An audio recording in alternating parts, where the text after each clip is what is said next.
السلام عليكم. فيديو جديد على قناه كويزين خديجه بها، دائما مع الوصفات السهله والاقتصاديه. وصفتنا اليوم ان شاء الله غادي نشارك معكم مملحه الاكثر طلبا، لانهم كيجيو رائعين بزاف في لداد ومعلكين، اللي هما السيجار اولا بريوات بالسبانخ اولا لي زيبينار بالجبن اولا بالفرماج. رائعين بزاف بمعنى الكلمه. خديت انا حبه واحده متوسطه ديال البصله او كبيره على حسب عدد ديال السبانخ اللي غادي ديروا او عدد ديال السيجار. يعني الكميه ديال الحشوه كتبقى اختياريه. انا درتها في الهاشواغ، المهم قطعوها قطع اللي هي صغيره، ما ديروهاش قطع اللي هي كبيره. ما عندكمش الهاشواغ المهم قطعوها قطع اللي هي صغيره. درتها في مقيله وغادي نضيف عليها كميه ديال زيت الزيتون مخلطه مع زيت النباتيه. وما غاديش نضيف دابا الملح نهائيا. غادي نشحر مزيان هاد البصله هادي حتى تقلى اولا حتى تعسل. غادي ندوزو للسبانخ. هنايا هذه الكميه اللي عندي ديال السبانخ، تقريبا واحد 2 ربطات. كنخليو فيها غير الوراق وتنحيدو داك العواد، الا كانوا فيها العواد حيدوهم. وهاد الوراق قطعوهم شويه قطع اللي هي صغيره بحال هاد الشكل هذا كما كتشوفوا معايا. طبيعه الحال كيكونوا مغسولين مزيان، ورقه بورقه ورقه بورقه. صافي نديروا الكميه حتى هما اللي بغيتو. بالنسبه لهاد الوصفه انا ما كنعبرش، كندير عيني ميزالي في الحشوه كامله. البصله ضروري تقلى على هاد الشكل هذا كما كتشوفوا، خصها طيب مزيان، او البرو اللي بغيتو يعني اللي عندكم استعملوه. من بعد ما كطيبوا البصله مزيان وكتقليوها وتجي معسله بحال هكا، عاد كتضيفوا عليها الكميه ديال السبانخ اللي عندكم. ضروري حتى كتقليو البصله، انا كنعاود ناكد لكم، او البورو عاد كتزيدوا لي زيبينار صافي. وما كتزيدوا هنا لا ملح لا شطوره، ما درت حتى حاجه هاد الساعه هادي، لان لي زيبينار ما يمكنش نزيدوا عليهم الملح حتى كيطيبوا، حتى كيوصلوا لهاد الدرجه هادي عاد كتزيدوا الملحه. اما الا كانوا هذاك كيبانوا لكم كثارين في الاول، غتقدروا تزيدوا واحد الكميه زايده ديال الملح اللي هذا، خليهم حتى يطيبوا عاد ضيفوا الملح. صافي هنا ضفت الملحه الكافيه اللي غادي نحتاج، وضيفوا البزار اذا بغيتوا. فقط هادو هما 2 انواع ديال التوابل اللي غادي تضيفوا، الملحه والبزار. وكتخليو ديك المقيله تشحر مزيان ما تضيفوا لا ما لا حتى شي حاجه. خص هادوك السبانخ يشربوا الماء مزيان. ومن بعد ما كيطيبوا ضروري ما خصكم تصفيوهم، ديروهم في الصفايه وضغطوا عليهم مزيان. شفتوا تبارك الله شحال الكميه اللي خرجوا، واخا طابوا مزيان في المقله رغم ذلك بقى فيهم الماء. هذا هو السر من الاسرار باش ما يطرطقوا لكمش وما يتفرقعوش من يكونوا كيطيبوا. وغادي نضيف عليهم هنايا كميه ديال فرماج موتزاريلا، وكذلك ممكن تضيفوا فرماج ايدام. وكنأكد على النوعيه تكون مزيانه، لان النوعيه ملي كتكون مزيانه كتعطينا مذاق اللي كيكون مزيان. من بعد انايا عندي هنا فرماج للدهن، استعملوا الكميه اللي بغيتو. هنايا هاد العلبه هذه خليت فيها غير شويه، غادي نستعمل تقريبا واحد 2 مغارف كبار، وغادي تبقى ليا غير شويه تما. كميه كما نعاود ناكد لكم الحشوه كتبقى اختيار، ضيفوا الكميه اللي بغيتو. وشفتوا تبارك الله درنا 2 قبيطات ديال السبانخ طابت، عطاتنا كميه اللي هي قليله.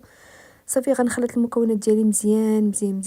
نخلط داك الفرماج موتزاريلا مع فرماج للدهن والسبانخ. صافي نخلطهم مزيان وصافي. كيكون هذا هو الشكل ديال الحشوه ديالنا وكتكون جاهزه.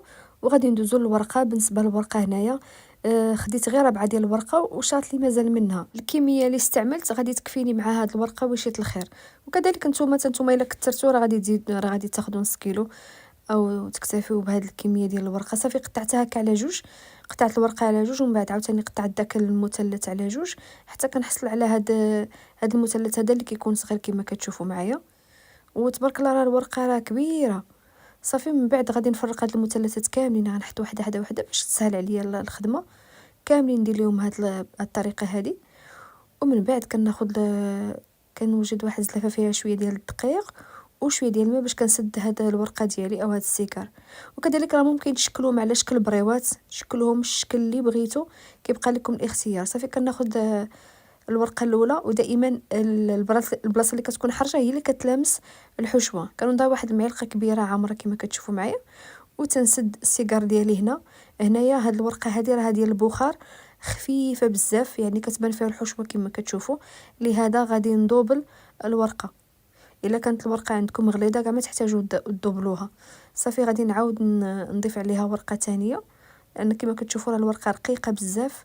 غادي نسدها على هذا الشكل هذا وغادي نرولي، وغادي نسدها بشويه ديال الدقيق والماء. غنعاود معكم واحده اخرى. صافي غنستمر على الطريقه هذه حتى غنسالي الكميه كامله اللي عندي ديال السيجار. ومني كتكون عندكم الورقه خفيفه بزاف اولا رقيقه وكتدوبلوها، حتى هاد القضيه هذه راه كتفاداو باش ما كيطرطقوش لكم عفوا، سواء في القلي اولا في الفران اولا في الاير فراير. وحاجه اخرى، انا ما كندخلهمش للمجمد نهائيا، ندخلهم المجمد الا كانت عندي كميه اللي هي كثيره وبغيت احتفظ بها.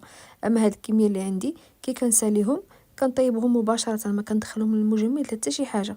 تبعوا غير المراحل وطريقه التحضير وغتحصلوا على سيجار اللي كيكونوا رائعين ديال لي زيبينار. وحاجه مهمه هنايا، ملي تكونوا كتلفوا ولا كطويو، راه ما كنزيرش عليهم نهائيا، كنخلي لهم شويه ديال الفراغ من الداخل فين كيتنفخوا، لان الفرماج راه كيتنفخ.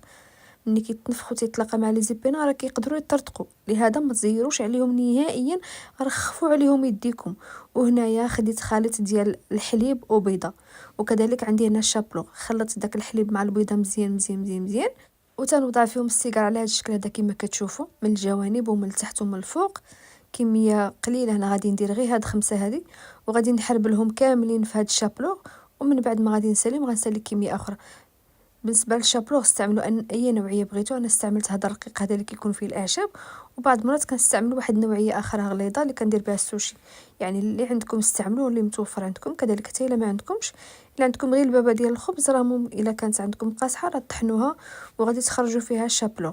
وكذلك راه كيتباع بالعبار عند، كنظن عند الجزاره راه كيكون عندهم الشابلوغ بالعبار اللي ما بغاش يشري الباكيه. صافي غنستمر على الطريقه هذه حتى غنساليهم كاملين، كنديرهم في البيض مع الحليب، ومن بعد كندوزوهم في الشابلوغ على هذا الشكل هذا، حتى من الجوانب كاملين ندوزوهم حتى كتغطيوهم مزيان. وكنعاود ناكد لكم، راه ملي تكونوا كتلبوا في السيجار ديالكم ما تزيروش عليهم نهائيا، خليو لهم شويه ديال الفراغ فين يتنفخوا باش ما يطرطقوش لكم. هادو راه كيجيو ساهلين وناجحين 100%. الناس اللي ما كينجحوش ليهم السيجار ولا البريوات ديال السبانخ، راه الاخطاء اللي كديروا، يا ما كتخليوش دوك السبانخ ينشفوا مزيان ومن بعد خصكم تقطروهم. وكذلك حتى ملي كتكونوا كتعمروهم ما تزيروش عليهم، ديروا كميه ديال الحشوه اللي هي مناسبه وما تزيروش. صافي من بعد ما كملتهم كاملين مباشره كما قلت لكم، راه ما كندخلوا من المجمد ما حتى شي حاجه. انتما كتشوفوا راه ملي كنضغط عليهم بيدي راه كيعطيوني الطوع، كما كتشوفوا راه ماشي جامدين. كنديرهم في الزيت اللي كتكون متوسطه في الحراره، وكندير بالي معاهم ما كنغفلش عليهم نهائيا حتى كيطيبوا من جميع الجهات. كنبدا نقلي فيهم من جميع الجهات. وكذلك ممكن تدخلهم الفران اولا الاير فراير اللي بغيتو. ما كتشوفوا معايا انا درت مقيله صغيره ودرت كميه بكميه.